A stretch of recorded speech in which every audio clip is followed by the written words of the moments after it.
Hanna tässä, moikka!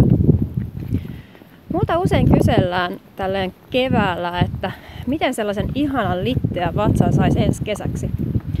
No, se on aika monen asian summa, mutta tärkein seikka siinä on totta kai ruokavalio ja sitten se, että sä osaat hyödyntää sun keskivartalon tärkeitä lihaksia, eli niitä syviä lihaksia.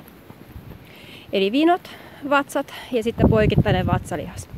Ne on sun kehon toiminnalle ja sun terveydelle äärimmäisen tärkeitä, mutta ne on myös sen niin sanotun litteän vatsan salaisuus.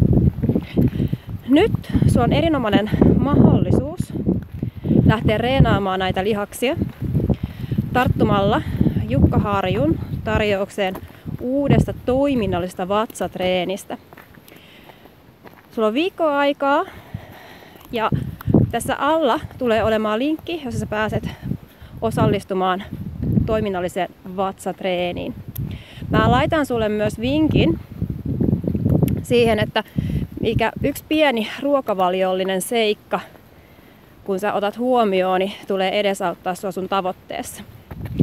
Mulla on semmoinen periaate, että smoothie päivässä niin tulee helpottamaan sun vatsan toimintaa ja sieltä rupeaa paljastumaan se sun ihana litteä vatsa.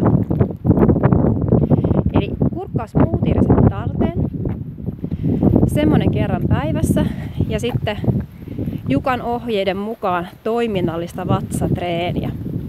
Hei, ihanaa kevättä teille kaikille. Nähdään ja kuullaan. Me lähdetään nyt lenkille.